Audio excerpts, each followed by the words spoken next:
اللہ کے رسول ہم سے اتنا قریب ہے، اتنا قریب ہے، میں اپنی بات نہیں کر رہا، رب فرما رہا ہے، قرآن ہے، بلکہ تمام لوگوں سے زیادہ، اور چیزیں بھی نہیں بتانی، بینک بیلنس کی بات نہیں، پراپرٹی جائیداد نہیں، گھر بار نہیں، ویاپار کاروبار نہیں، بلکہ تمام چیزوں سے زیادہ مجھ سے محبت ہے۔ اور جانتے ہیں محبت کیوں ہوتی ہے؟ محبت قربت کی وجہ سے۔ محبت کب ہوتی ہے؟ جب بندہ قریب ہو۔ اور اللہ کے رسول ہم سے کیسا قریب ہے؟ اللہ کے رسول ہم سے کتنا قریب ہے پتہ ہے آپ کو؟ اللہ کے رسول ہم سے اتنا قریب ہے، اتنا قریب ہے، میں اپنی بات نہیں کر رہا، رب فرما رہا ہے، قرآن ہے، النبی اولیٰ بالمؤمنین من انفسہم، نبی تمہاری جانوں سے زیادہ قریب ہے۔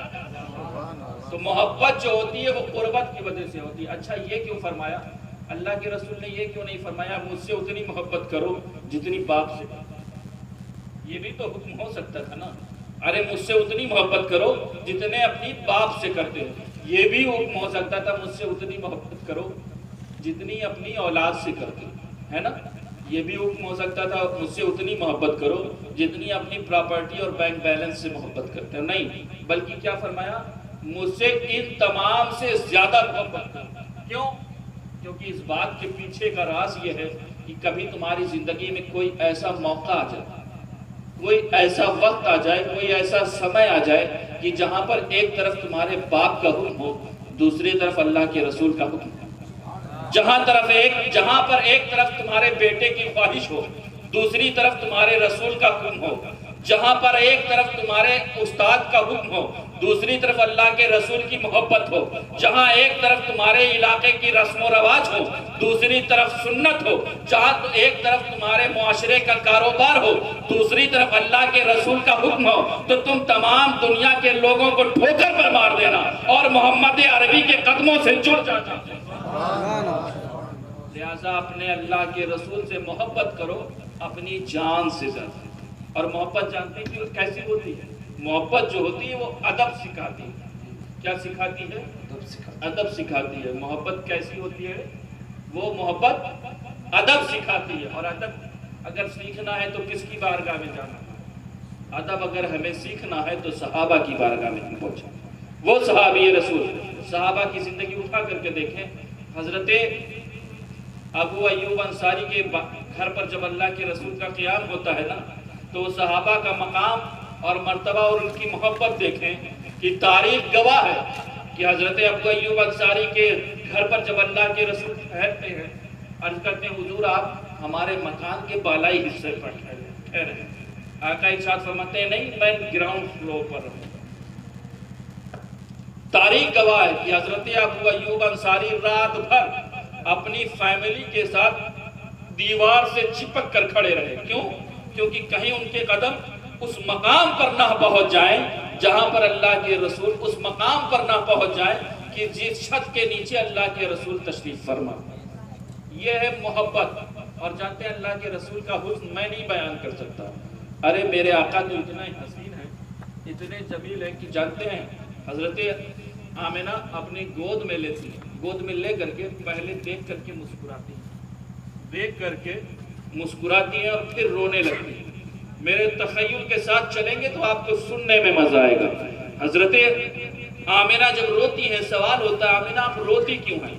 کہا روتی اس لیے ہوں کہ اتنا خوبصورت بیٹا ہے، اتنا رب نے اتنا خوبصورت بیٹا دیا ہے کہ جب سے آیا ہے پورا گھر روشن ہو گیا، جب سے آیا ہے پورے آنگن میں خوشبو پھیل گئی ہے۔ آمنہ پھر روتی کیوں ہیں؟ کہا روتی اس لیے ہوں کہ کاش آج عبداللہ زندہ ہوتے، کاش آج اس کے والد زندہ ہوتے تو بہت خوش ہوتے۔ کہا اچھا اگر عبداللہ زندہ ہوتے تو کیا کرتے؟ کہا عبداللہ موجود ہوتے تو کھلونے لاتے، عبداللہ اگر موجود ہوتے تو کھلونے لاتے۔ کیوں؟ کیونکہ باپ اپنے بیٹے کے لیے کھلونے لاتے ہیں۔ ہم اور آپ لاتے ہیں یا نہیں؟ اپنی اولاد کے لیے اگر کسی میلے میں جاتے ہیں، کہیں باہر جاتے ہیں تو کیا لاتے ہیں؟ کیا لاتے ہیں؟ کھلونے لاتے ہیں۔ حضرت آمنہ فرماتی ہیں کہ اگر عبداللہ موجود ہوتے تو کھلونے لاتے۔ عالم تخیل میں نے سوال کیا، ارے عبداللہ موجود ہوتے تو کھلونے لاتے، کس کے لاتے؟ کھلونے لاتے مٹی کے، ہے نا؟ اگر عبداللہ موجود ہوتے تو کھلونے لاتے لوہے کے، عبداللہ اگر موجود ہوتے تو کھلونے لاتے لکڑی کے، اگر عبداللہ موجود ہوتے تو کھلونے لاتے پتھر کے۔ ارے آمنہ یہ رب کا حبیب ہے، اگر یہ کھیلنے کی خواہش کرے گا تو رب اس کے لیے چاند تاروں کو کھلونے بنا دے۔ سبحان اللہ، سبحان اللہ، بہت کو سبحان اللہ۔ ارے عبداللہ اگر موجود ہوتے تو کھلونے لاتے مٹی کے، کھلونے لاتے لوہے کے، کھلونے لاتے لکڑی کے، کھلونے لاتے پتھر کے، لیکن یہ رب کا حبیب ہے، اگر یہ کھیلنے کی خواہش کرے گا تو وہ رب اس کے لیے چاند تاروں کو کھلونے بنا دے گا۔ حق ہے بے شک، سبحان اللہ۔ حضرت آمنہ پھر روتی ہیں۔ آمنہ کیوں روتی ہیں؟ کہا روتی اس لیے ہوں کہ آج اگر عبداللہ موجود ہوتے تو سیر کرانے لگا۔ باپ اپنے بچوں کو سیر کراتے ہیں یا نہیں کراتے؟ آپ کراتے ہیں یا نہیں؟ ٹھیک، باپ اپنے بچوں کو سیر کراتے ہیں۔ حضرت آمنہ فرماتی ہیں اگر عبداللہ موجود ہوتے تو اپنے اس چاند سے بیٹے کو، اس خوبصورت بیٹے کو سیر کرانے لے کے جاتے۔ آج عبداللہ نہیں ہے، یہ سیر کیسے کرے گا؟ میں نے عرض کیا آمنہ اگر عبداللہ موجود ہوتے تو سیر کرانے کہاں لے جاتے؟ اگر عبداللہ موجود ہوتے تو سیر کرانے لے کر کے جاتے مکے کی کسی بازار میں، مکے کی کسی مارکیٹ میں، لیکن آمنہ یہ رب کا حبیب ہے، ارے یہ سیر کی خواہش کرے گا تو رب اس کی انگلیاں پکڑے گا اور عرش اعظم کی سیر کرا دے گا۔ آمنہ یہ رب کا حبیب ہے، اگر یہ خواہش کرے گا تو رب کے اس کی سیر کے لیے عرش اعظم تک اسے پہنچا دے گا۔ تو جانتے ہیں اس رسول کے امتی، اگر اس رسول سے ہماری محبت ہے تو محبت سچی۔ الحمدللہ آج ہمارے کچن میں مہینے بھر کا راشن کھڑا ہے یا نہیں؟ اللہ نے آپ کو اتنا نواز دیا ہے، یہ مہینے بھر کا راشن کھڑا ہے نا؟ لیکن دوستوں ایک بات کہتے ہیں کہ حالات ہمیشہ سے ایسے نہیں تھے۔ اللہ کے رسول کا زمانہ یاد کیجئے، اسلام کی غربت اور مفلسی کا وقت یاد کیجئے کہ اللہ کے رسول ہیں۔ ایک روز مسجد نبوی سے باہر نکلتے ہیں اپنے حجرے سے، تو دیکھتے کیا ہے کہ حضرت ابوبکر صدیق اکبر اور فاروق اعظم کھڑے، دیکھتے ہیں عجیب بے چینی ہے ان کے چہرے پر۔ ارشاد فرماتے ہیں کیا بات ہے؟ کہا حضور بھوک نے ہمیں گھر میں ٹکنے نہیں دیا، ہم نے چاہا کہ آپ کے چہرے کا دیدار کریں گے تو کچھ بھوک مٹ جائے گی، کچھ پیاس مٹ جائے گی، کچھ بے قراری میں قرار آ جائے گا، کچھ بے چینوں کو چین آ جائے گا۔ اللہ کے رسول ارشاد فرماتے ہیں ابو بکر جو حال تمہارا ہے نا وہی حال ہمارا، اگر بھوک نے تمہیں نہیں ٹکنے دیا تو میرا بھی وہی حال۔ یہ کہہ کر کے اللہ کے رسول مدینے کی گلیوں کا رخ کرتے ہیں۔ سوچئے رب کا کتنا احسان ہے کہ اس رب نے ہمیں سال بھر کا راشن دیا ہے نا۔ اسلام کی غربت کی کہانی سنیں اور اس رب کا شکریہ ادا کریں، اس رب کا احسان مانیں اور اس رب کی بارگاہ میں سر بسجود ہوں۔ دوستو اللہ کے رسول کا گزر جانتے ہیں کہ اللہ کے رسول مدینے کی گلیوں کا رخ کرتے ہیں اور آپ کا گزر حضرت ابو ایوب انصاری کے گھر کے پاس سے ہوتا ہے۔ جس وقت آپ کا گزر حضرت ابو ایوب انصاری کے گھر کے پاس سے ہو رہا ہوتا ہے، حضرت ابو ایوب انصاری اللہ کے رسول کی خوشبو پا کر کے اپنے گھر سے باہر آتے ہیں، دروازے پر پہنچتے ہیں، اللہ کے رسول کا گزر ہو رہا ہے۔ عرض کرتے ہیں حضور کیا آج ہماری دعوت نہیں قبول کرتے؟ اللہ کے رسول ارشاد فرماتے ہیں ضرور، اگر تمہاری خواہش ہے تو میں تو کسی کی خواہش رد نہیں کرتا، تمہاری دعوت قبول کی جاتی ہے۔ وہ اللہ کے رسول کو لے کر کے حضرت ابو ایوب انصاری اپنے گھر پر لاتے ہیں، چٹائی بچھاتے ہیں اور کہتے ہیں حضور تشریف رکھیں۔ جب تک یہ کہہ کر کے اپنے گھر والوں کو بکری کا بچہ ذبح کر کے دیتے ہیں کہ جلدی سے تیار کرو کیونکہ اللہ کے رسول کی آج گھر پر ہمارے دعوت ہے۔ یہ کہہ کر کے جب اللہ کے رسول کی بارگاہ میں پہنچتے ہیں تو چہرے پر کمزوری کے صاف آثار، پتہ چل رہا تھا کہ اللہ کے رسول نے نہ جانے کتنے دن سے فاقہ کیا ہے۔ یہ جب کیفیت ہے دیکھتے ہیں تو بے چین ہو جاتے ہیں، فوراً بھاگ کر کے اپنے کھجوروں کی باغ پر پہنچتے ہیں اور وہاں سے کھجوروں کی ایک ٹہنیاں توڑتے ہیں اور لے کر کے اللہ کے رسول کی بارگاہ میں عرض کرتے ہیں حضور جب تک کھانا تیار ہوتا ہے تب تک آپ اسے تناول فرمائیں۔ کچھ دیر بعد کھانا تیار ہوتا ہے، دسترخوان لگایا جاتا ہے، دسترخوان لگانے کے بعد اللہ کے رسول کو عرض کرتے ہیں، اللہ کے رسول کی بارگاہ میں عرض کرتے ہیں حضور چلیے دسترخوان سج گیا ہے، آپ تشریف فرما ہوں۔ اللہ کے رسول پہنچتے ہیں اور بیٹھتے ہیں آپ کے ساتھ آپ کے صحابی حضرت صدیق اکبر اور فاروق اعظم بھی جلوہ افروز ہیں، وہ بھی دسترخوان پر شریک ہوتے ہیں۔ اللہ کے رسول ایک روٹی اٹھاتے ہیں اور اس کے بعد اس میں چند بوٹیاں رکھتے ہیں اور غلام کو آواز دیتے ہیں۔ غلام کو آواز دینے کے بعد ارشاد فرماتے ہیں جا کر کے اسے میری بیٹی فاطمہ کو دیا، نہ جانے وہ کتنے دنوں سے بھوکی۔ دوستوں سوچئے یہ اسلام کی غربت کا عالم تھا، آج اللہ نے ہمارے گھروں میں ہر طرح کی نعمتیں بھیج دی ہیں، ہماری فریج میں دنیا کے ہر قسم کے میوے موجود ہیں، ہمارے کچن میں مہینوں کا راشن بھرا پڑا ہے، لیکن ہم نے کیا کیا؟ ہم نے تو اس رب کی بارگاہ سے سجدے ہی چھوڑ دیے، ہم نے تو اس اللہ کے رسول کی محبت کو اپنے سینوں سے نکال دیا، ہم تو صرف نعروں کے لیے مسلمان ہو گئے ہیں۔ دوستوں میں ایک بات کہنا چاہوں گا کہ ابھی وقت ہے، پھر مصیبتیں ہم پر نہیں نازل ہوں گی، پھر کس پر نازل؟ آج ہمیں شکایت ہوتی، کبھی ہماری اذانوں پر پابندیاں لگائی جاتی ہیں، کبھی ہمارے اسلامک قوانین سے چھیڑ چھاڑ کی جاتی ہے، کبھی ہمارے اسلامک قوانین کو ختم کرنے کی کوششیں کی جا رہی ہیں، کہیں ہماری قربانیوں پر بینڈ لگایا جا رہا ہے، اور ہماری حالت کیا ہو چکی ہے؟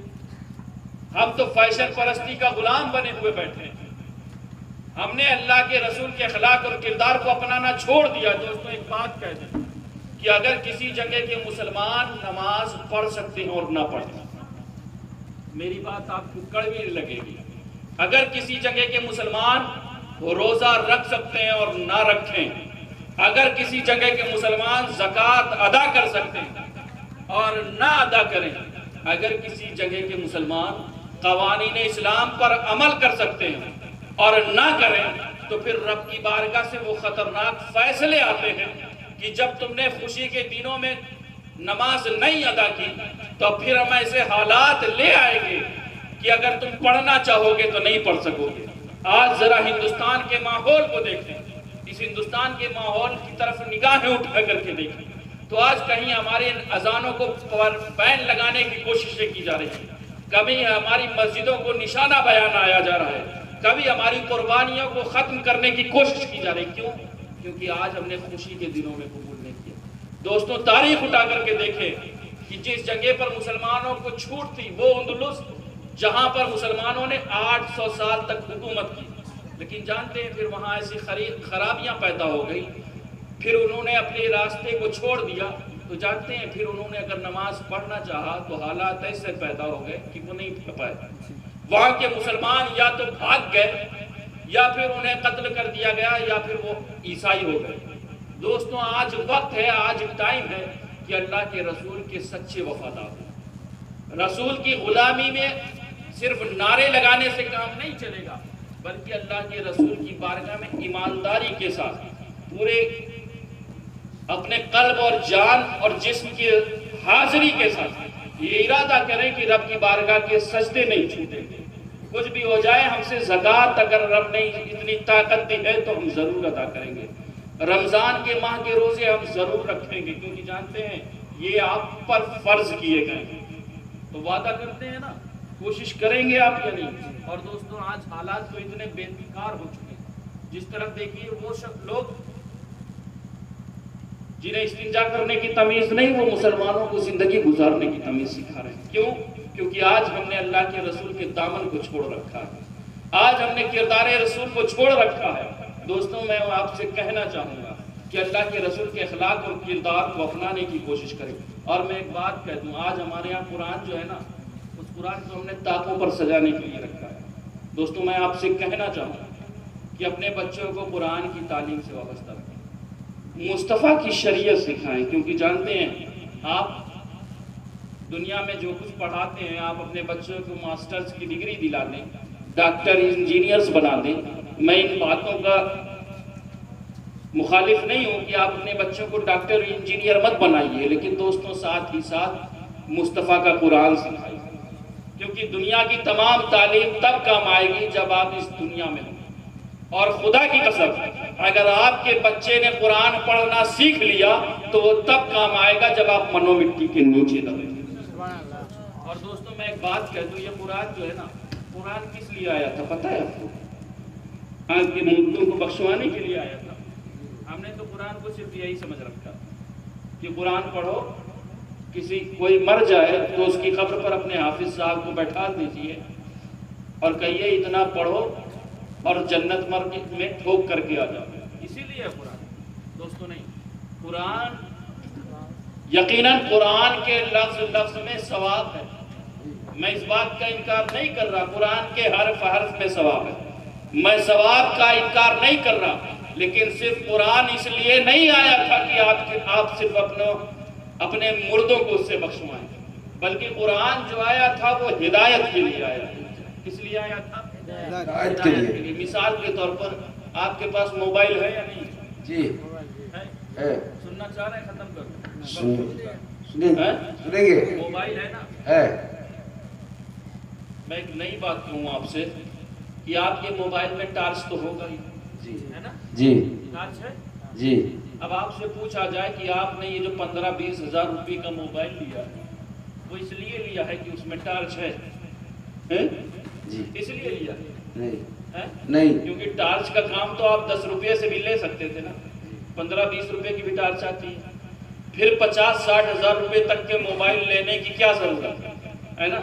پھر اس کو چارج کرنے اور اس کو ہمیشہ اس کی حفاظت کرنے کی کیا ضرورت ہے؟ یقیناً موبائل میں ٹارچ ہے. میں اس بات کا انکار نہیں کر رہا کہ موبائل میں ٹارچ نہیں ہے، لیکن آپ اگر موبائل لیتے ہیں تو اس لیے نہیں لیتے ہیں کہ اس میں ٹارچ ہے، بلکہ آپ اس لیے لیتے ہیں کہ اس سے آپ کسی کو فون کر سکیں، ہے نا؟ کیوں؟ کیونکہ ٹارچ کا کام تو آپ 20 روپے کی چیز سے لے سکتے تھے، پھر 20,000 کیوں خرچ کرتے ہے نا؟ تو اسی طرح قرآن میں ثواب ہے، لیکن صرف قرآن اس لیے نہیں ہے کہ آپ اپنے مردوں کو بخشوائیں. قرآن جس طرح موبائل میں ٹارچ ہے اس سے نہیں انکار کیا جاتا، لیکن موبائل کو آپ نے اس لیے نہیں لیا ہے کہ اس میں ٹارچ ہے.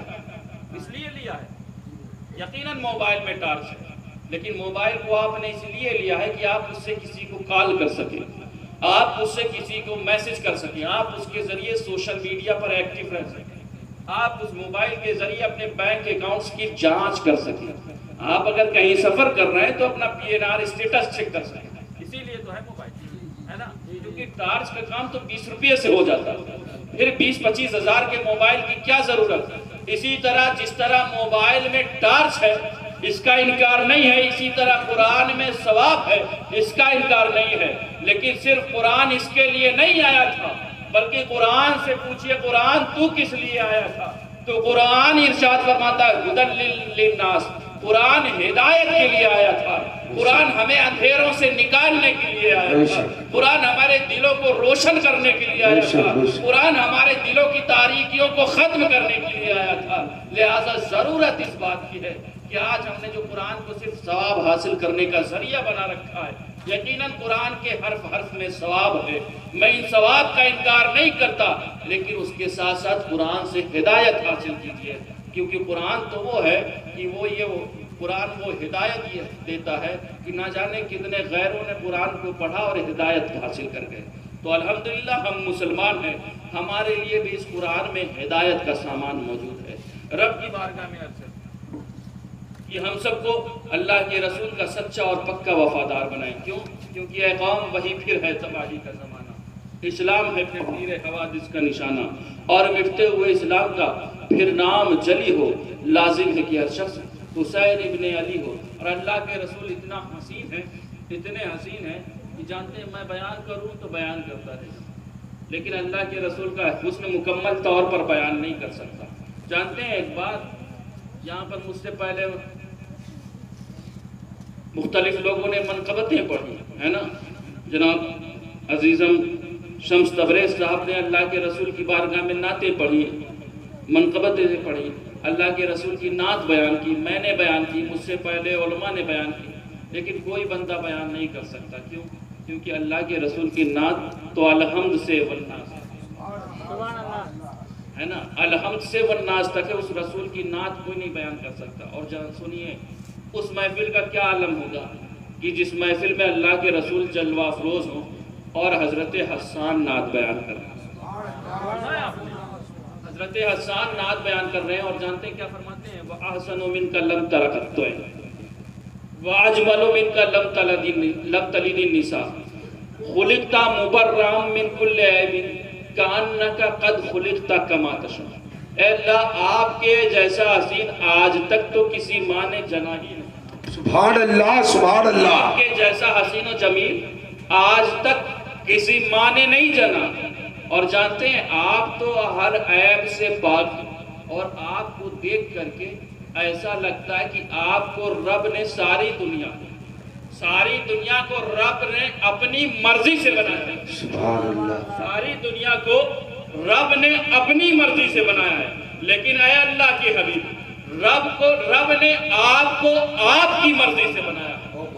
آپ کو آپ کی مرضی سے بنایا، اسی لیے جانتے ہیں گویا اللہ کے رسول، گویا حضرت حسان عرض کیے کر رہے ہیں اللہ کے رسول کی بارگاہ میں، اے اللہ کے رسول گویا آپ کو رب نے آپ کی مرضی سے بنایا ہے۔ اور آپ کی مرضی سے کیسے بنایا ہے کہ رب نے ارشاد فرمایا حبیب میں تیرا چہرہ کیسے بناؤں، میں تیرا چہرہ کیسے بناؤں؟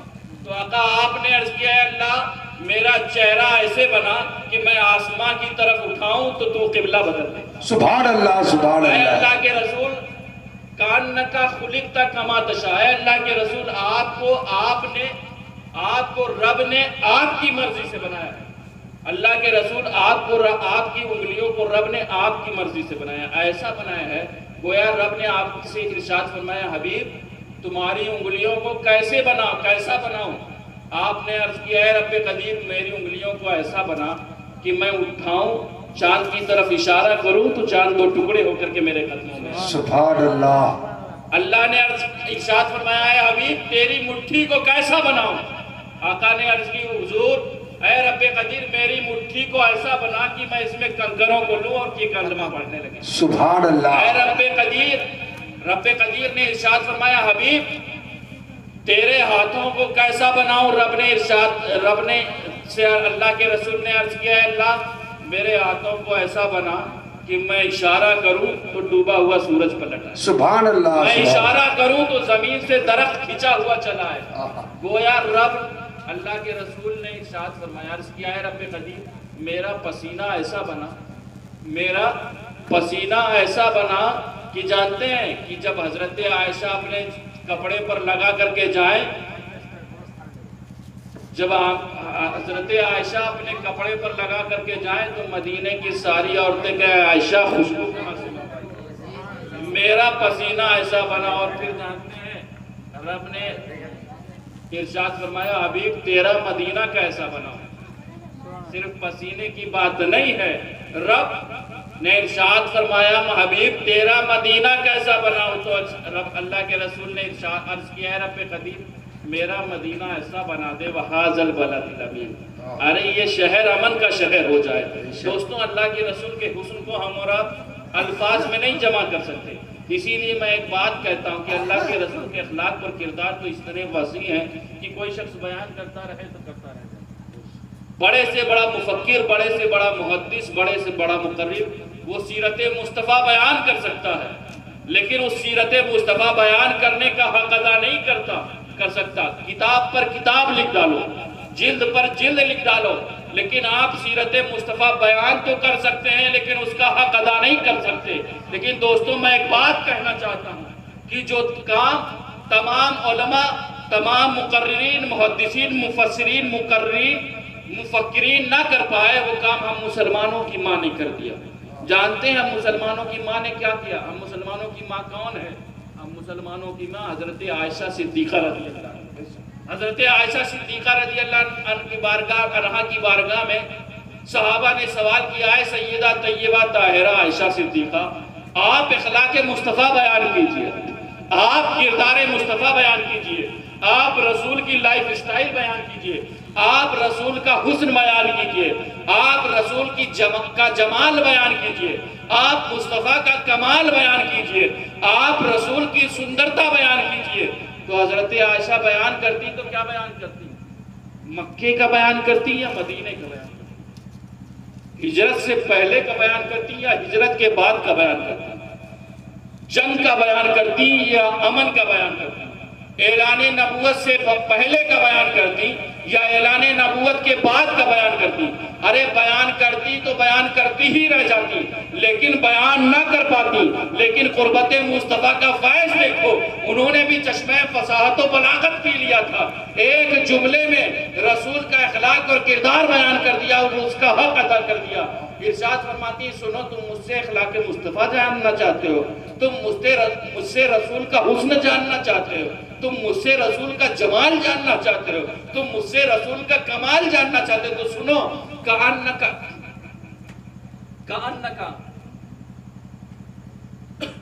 اللہ کے رسول بے عین ہی، اللہ کے رسول کا اخلاق بے عین ہی قرآن تھا۔ اللہ کے رسول کا اخلاق بے عین ہی قرآن تھا، یعنی رسول کو دیکھو تو قرآن یاد آتا ہے، رسول کو سنو تو قرآن کو یاد آتا ہے، رسول بولے تو قرآن، اور رسول چلے تو قرآن، رسول بھوکھا رہے تو قرآن، اور مصطفیٰ بھوکھوں کو کھلا دے تو قرآن۔ ارے رسول کو دیکھو تو قرآن یاد آتا ہے، اور قرآن کو دیکھو تو مصطفیٰ یاد آتا ہے۔ سبحان اللہ، سبحان اللہ۔ اسی لیے میں کہتا ہوں کہ کوئی شخص رسول کا حسن و جمال اپنے الفاظ میں سمیٹ نہیں سکتا۔ میرے رسول کا حسن و جمال ایسا تھا۔ رب کی بارگاہ میں عرض ہے کہ ہم سب کو رسول کا پکا اور سچا وفادار بنائیں۔ کیوں؟ کیونکہ جانتے ہیں آج وقت بے وقت ہو جائے گا۔ آج زمانہ اتنا زیادہ خراب ہو چکا ہے، لوگ اتنے زیادہ خراب ہو چکے ہیں کہ وہ آج ہمارے قانون کو ختم کرنے کی کوشش کرتے ہیں۔ آج کہیں آپ ایک بھیڑ آپ کے بھائی کو پکڑتی ہے اور اسے مار کر، صرف اس لیے کہ وہ اس رب کی بارگاہ میں سجدہ توحید ادا کرتا ہے نا۔ لہٰذا ضرورت اس بات کی ہے کہ اپنے ایمان کی حفاظت کریں، اپنے رسول کے اخلاق اور کردار پر عمل کرنے کی کوشش کریں۔ صرف معجزات کا تذکرہ کر کے حیرت میں پڑنے کی بات نہیں ہے۔ میں آپ کے سامنے یہ نہیں بیان کرتا، بہت کم بیان کرتا ہوں کہ معجزات یہ تو خصوصیات مصطفیٰ ہیں، ان کو تو بیان کیا ہی نہیں جا سکتا، اتنے معجزات ہیں۔ کیوں؟ کیونکہ سب نبی معجزہ لے کر آئے ہیں اور میرا نبی معجزہ بن کر آیا۔ لے کر آنا اور ہوتا ہے اور بن کر آنا اور ہوتا ہے، لیکن صرف معجزات بیان کر کے اپنی تقریر کو ختم کر دینا اتنا کافی نہیں ہے، بلکہ معجزات سے آگے اللہ کے رسول کی صبح و شام کی قانونی زندگی جاننے کی ضرورت ہے۔ وہ اللہ کے رسول کہ جس نے اپنی زندگی ایسی گزاری ہے کہ ایک معمولی چٹائی پر بیٹھ کر کے تخت نبوت صلی اللہ علیہ وسلم اپنے کردار سے طاہران عرب کو زیر کر دینا ہے اور عظمتی کردار سے پوری دنیا پر چھا جانا ہے۔ رب قدیر کی بارگاہ میں عرض ہے کہ ہم سب کو رسول کا سچا اور پکا وفادار بنائیں۔